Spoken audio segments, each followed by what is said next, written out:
name of the show is The Way to Go. My name is Alan Bendich. I'm going to be your host, and tonight I have a very special guest and a very good friend of mine, Mr. Elie Rubinstein. He's a humanitarian and a world traveler. Welcome to the show. Thank you so much. So great to have you here. It's always a pleasure to come here. Yeah. And the last time when I was on the show was in an old building, so to speak. Right. So seeing this building and seeing equipment and see people in a new location, I think it's a great opportunity for the LMCTV, and in general, for you as a host of the great show. No, it is. It's fun. And, we've done over 200 of these episodes, which is pretty amazing.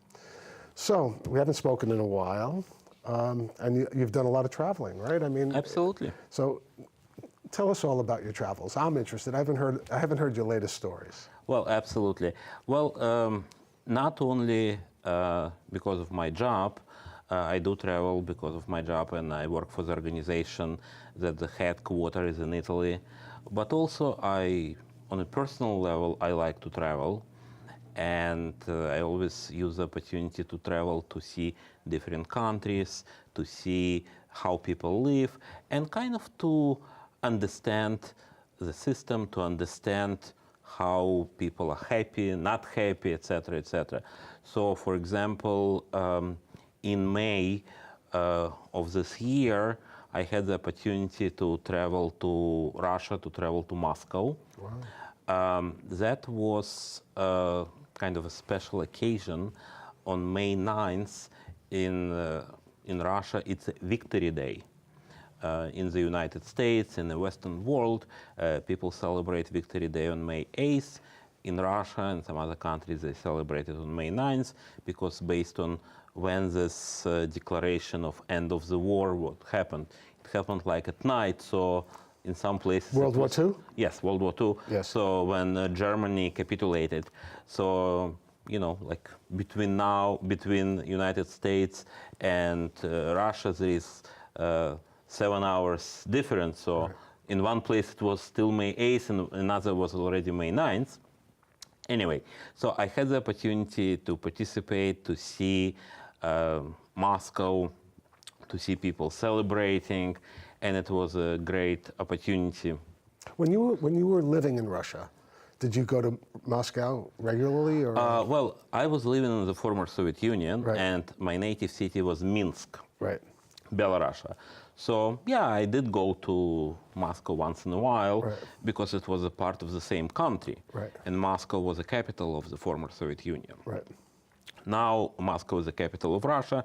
Minsk, my native city, is the capital of Belarus. Oh, interesting. Yes. So, but again, going and seeing people, how happy they are, also see the opportunity to have the opportunity to see some of the World War II veterans who are probably in the late 80s and 90s with all of the medals, marching and celebrating. And unfortunately, every year less and less veterans still around. Well, to that point, my father talks about that because he was a World War II veteran too, and he's 103 years old.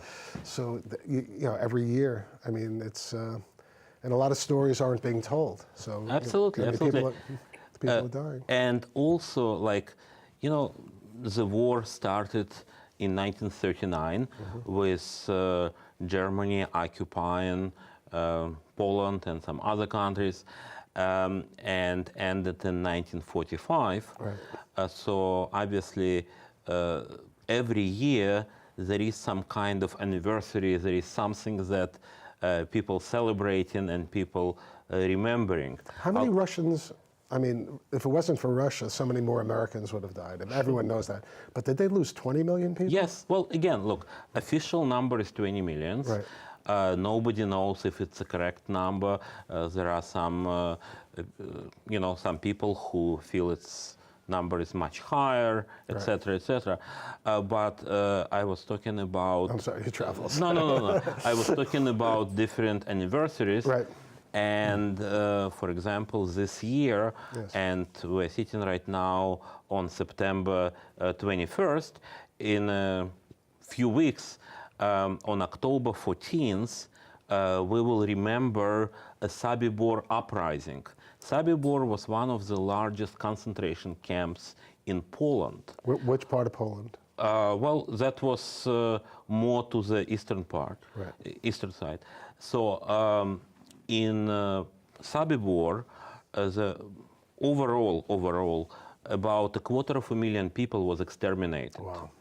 So on October 14th, 1943, the uprising that was led by Alexander Petrovsky, a Russian officer who happened to be of Jewish origin, led the uprising, and they were able, about 600 people from this concentration camp participated in the uprising. About half of them died through the uprising, and the rest were able to escape. Some of the people who escaped then were found and killed, and overall about 55, 58 people were able to escape and to either join the partisan or hide, etc., etc. So in 2017 and 2018 in Russia, the movie was made with the name Sobibor. It's a great movie. I had in May, when I was in Moscow, had the opportunity to watch this movie, and it's a very, I mean, it's a great movie. It shows and brings so much emotions to the people. And one of the lead actors in the movie is Christopher Lambert from Highlander. So that's kind of international efforts. The director of the movie and the main actor is a very famous Russian actor, Konstantin Khabensky. So he's playing the lead character, Alexander Petrovsky. And the movie was extremely well received in many different countries, in Russia and in Europe, in Australia, and some others. And I can tell you that I just recently learned that this movie was nominated by Russia to be in Oscar ceremony, so it will be one of the international category movies nominated by Russia to be presented at Oscar category. So again, I spoke with the producers of the movie, with directors of the movie, and I know that they did have some sometimes difficulties of finding a distributor in the United States. Unfortunately, sometimes political situation and the relationship between our two countries affect other areas. Even though, again, there is nothing here about political movies based on the historical facts, and everyone who have seen the movie saying that it's a wonderful movie, it's sometimes difficult to find.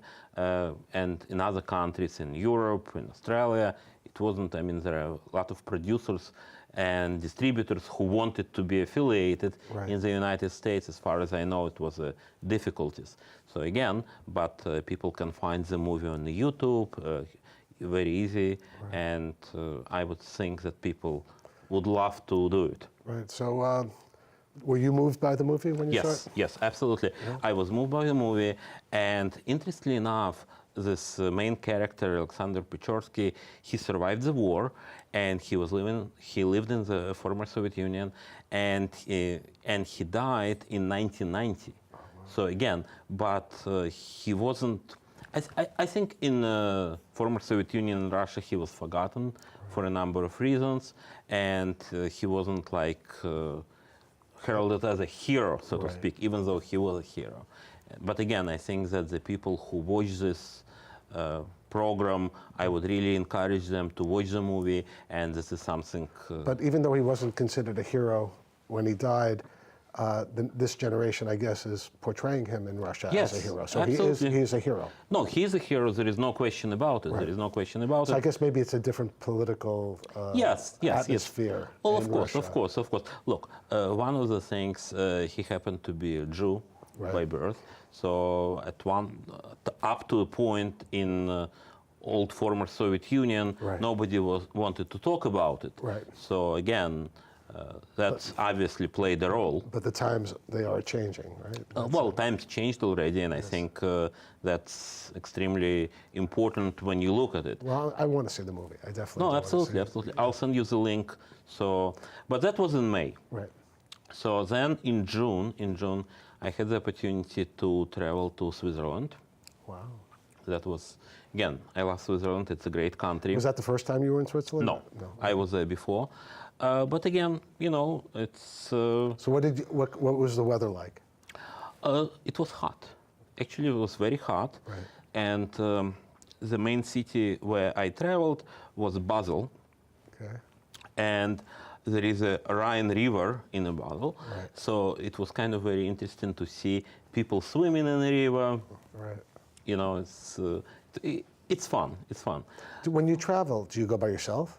Well, actually, when I was in Moscow in May, I took my son with me. Oh, interesting. And I think it was important for him to see the country. And Is that the first time he was in Russia? yeah, that Wow. was the first time when he was in Russia.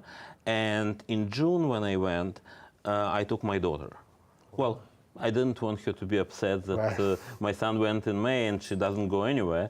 So obviously, you know, I felt it's important. So when you go to these foreign countries with your kids, do you let them go out and by themselves, or do you want to? Sure. Yeah. Okay. No, I mean, obviously, look, they don't go, but look, in Russia, for example, it was a little bit easier because my son does speak Russian. Right. I mean, you know, it's not exactly literature language, right. but he can explain what he wants, and he can understand what people want from him. When he meets people and they know that he's from America, Yeah. is that an interesting thing for the Russian people? Of course, I think it's an interesting thing for the Russian people, Right. and it's an interesting thing for him because, again, his both parents, even we didn't come from Russia, Right. we came from the former Soviet Union, that Russia was the main part of it. Did you have any relatives that lived in the area that you're No. visiting? No. So Switzerland was kind of very nice opportunity to visit, Right. and then in September, and I actually This came. month? This Yeah, month? yeah. Wow. I came back like a week ago. Right. My organization, Emergency, it's a non-profit organization with headquarters in Milan, and this year, every year, we have like an annual gathering of people who work for the organization, people who are volunteer for the organization, and all the international offices. So this year the gathering was in the beginning of September in Trento.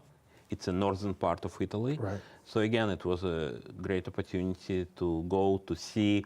And when I'm talking about kind of comparing and looking at the things, like it's very interesting because when you talk about one country, and we're not talking about, for example, like former Soviet Union, Russia, or the United States, we're talking about smaller countries, let's say Italy. Right. When you travel and you go to different parts of the country, you see people behave and people are different. Right. So let's say in Italy, last year I had the opportunity to be in Sicily, in Catania, and people are completely different and more open than people in northern part in Trento, when people are more reserved. Right. So again, even in the smaller countries, you see these opportunities, and it's. Yeah, I used to go out with a girl whose father was from family came from Naples, and the mother came from Sicily, and one was like the Naples guy was like very reserved. Right. And the Sicilian, I used to drink wine with her. Absolutely. We just had, party all the time. So yeah, I guess from almost like one extreme to the other. Absolutely, Yeah. absolutely. So, but again, it's kind of when we talk about travel, Yes. it gives you the opportunity to see it. It gives you the opportunity to understand. Let's say, for example, I mentioned to you, for example, about Switzerland. Right. Switzerland has many different parts. Right. If you go to, let's say, Geneva, it's more like you have the French influence. Right. When people like easygoing, people smiling, whatever. When you in Basel, you see German influence. Like, I'll give you an interesting example. So, my daughter and I check in a hotel. And our hotel was a nice hotel, but it was kind of outside the main area. And when we were walking to the hotel, I didn't see any banks to exchange the money, to exchange the dollars to Swiss francs, because they don't use euros. They are not part of the European Union. They have their own currency. So I asked in the hotel, I asked them, where can I exchange dollars for Swiss francs? And they tell me, well, there is a bank about 10, 15 minutes away, blah, blah, blah. But if you want, we can exchange money in a hotel. Right. That was wonderful. Right. I'm so happy to hear it. Okay, they saw you coming. No, just kidding. Yeah. So I'm taking my money and exchange me. They said to me, no, we can exchange only 100 Swiss francs. 100. Well, first of all, what is 100 Swiss francs? It's nothing. Right. I mean, you can probably cannot go to a restaurant to eat. And I said, why? He said, we have a regulation. Okay. I said, okay, only 100 Swiss francs per person. I said, I see the opportunity. Right. I said, okay, but there are two of us, me and my daughter. Can you exchange 200? Right. She said, let me find out. So she goes. In a few minutes, she comes back with a book. Right. And she said, according to our regulations, it's per room, not per person. Okay. God. Yeah. Crazy. So, I'm telling you. Right. But it kind of, it's very interesting to see. But it wasn't a law, it was just a regulation of the hotel. Of the hotel. Yeah, right. It's administration that put this regulation. Right. So, it's very interesting. So it's been on the books for 100 years. Well, probably. Yeah. So I can tell you another interesting things. When I was in Italy now, I was in Trent, as I mentioned to you. Right. It's a northern part of Italy. And I had a few days after the conference was over, I decided to visit Innsbruck. Innsbruck is Austria. It's about 2 hours by bus, and I never been there. Right. And I loved it. It's a very interesting city, a nice city, etc., etc. So, like in a hotel, when you check in, they give you a pretty extensive form that you have to fill out. Wow. Okay, but well, that's what kind of questions did I ask? Well, listen, nothing personal, but your name, why you visit, and blah blah blah. I mean, and interestingly enough, all the forms that you fill out, they're numbered.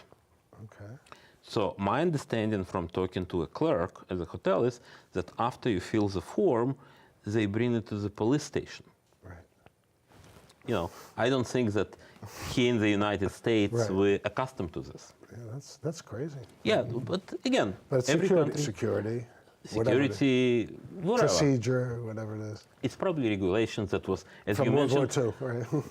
well, 100 years ago, or whatever it was, this was on the book. That we continue to do the same. That's interesting. It's very interesting. It's very interesting. How's the chocolate? Well, Swiss is better. Yes. But again, Innsbruck, I liked it very much because I'm not a skier. I don't ski. Right. But at the same time, right now there is no snow. Right. So I had the opportunity to go up mountains. Beautiful, right? Beautiful, unbelievable. The Alps, right? Yeah. Wow. Well, it's not Alps, it's Tyrol. Yes. Okay. I don't know. Again, I don't know. Right. All I know is Swiss Alps, I've heard. Well, Swiss is Swiss. I'm talking about Austria. Oh, this is Austria. Yes, now. yes, Okay, yes. I'm not following the trips that. Right. So what? Well, there are too many of them. Okay. So it sounds it's interesting though. So how many different countries did you go to with your daughter? Well, I went only to Switzerland. Okay. But again, even in Switzerland, as I mentioned to you, there is a Basel, when it's a German, there is Geneva, where French, and then it's interestingly enough, they have a town called Biel. Okay. Okay. Biel is a town that's kind of in between. I never seen that in schools, in the official language, because in Switzerland, they have like a cantons. It's kind of semi-independent. Right.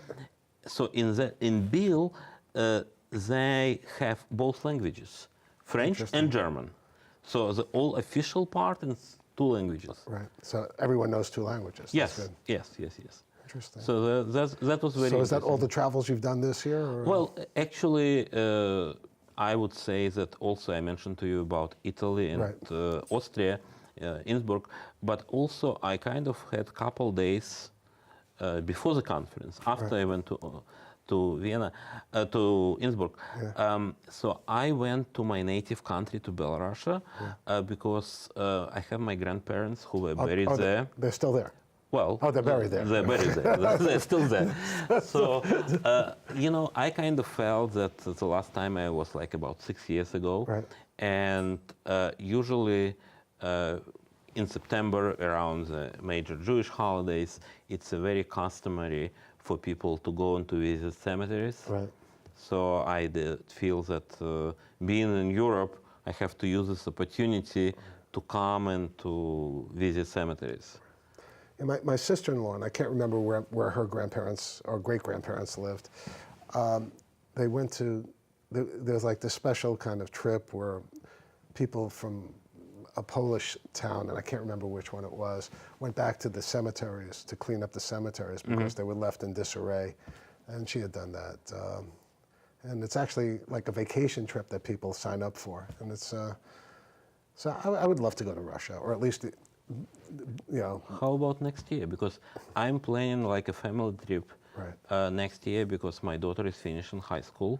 My son is finishing law school. But actually, it's probably Belarus, where because I'm from the Ukraine, and a place called Nova Konstantinov. My great-grandfather. It's probably Ukraine. Right.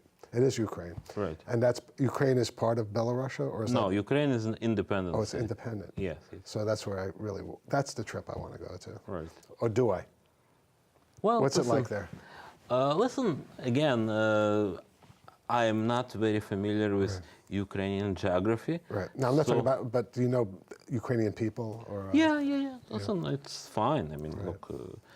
I just know that my great-grandfather was killed in a pogrom in the Ukraine. So it's like... No, I think in the former Soviet Union, it changed tremendously.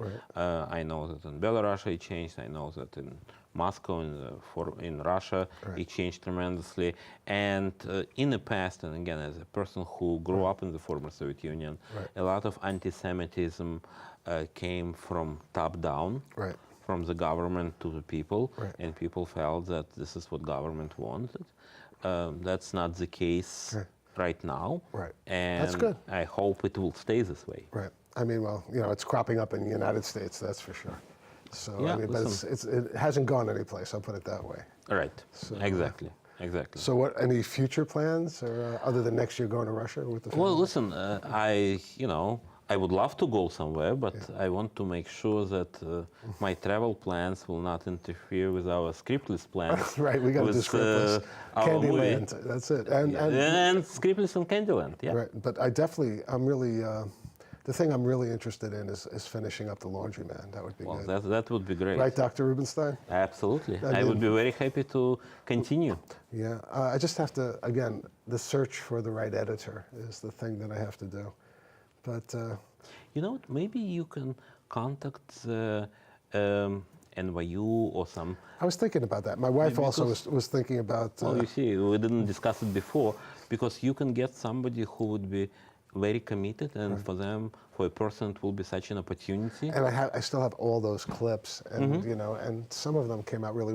I mean, I was able to remember. See. Yeah, it was so much fun, and that young guy, Pickle. Joshua Pickle. Joshua Pickle. Yeah, he played Alan Bendich. No, and it was a great scene. Yeah, he was good, right? And I think it would be a great opportunity to make this movie, to finish this movie, and for your father, who God bless him, he's still 103, alive. to see the movie. We wanted to do it when he was 100. So it's been sitting around for 3.5 years. But actually, there's a couple of scenes I'd like to redo. And one of them, I have to get Noah back into this because I think there was some. He plays my uncle Aaron, and he did a little bit too. I told him that cursing was okay, but I think I want to tone it down a little bit. So Noah, we're gonna have to reshoot maybe that scene. Maybe. But again, I think maybe like getting back on track and I gotta start doing But work got in the way. That's the whole thing. That's absolutely. No, I know. But like imagine a scene like the premiere of the movie, I know. and your father is watching the story of movie his- about him, his about life. his life, I know. It's crazy. and about this experience, him to be shot, Right. and you been. I think you had a graduation. Right. He got shot the night before the day of my graduation. Right. You from had junior high graduation. school, right. You know. And the day before, I told him, "Drop dead, I hate you." And Right. then he gets shot. Yeah, it's an interesting story. Right. But he was this talk. I was visiting him Sunday, and he was telling me, because we were talking about it again. Oh, you know what happened? We were watching The Way to Go. I was sitting there, and he has access to internet finally. So we're watching one of his earlier episodes of The Way to Go, and he was talking about how he had gotten shot, and he woke up the next day, and he was looking out the window, and he realized life goes on, and he would have been dead, in a beautiful summer day and all this. And he said that really changed him. So, and that's part of the message of the movie.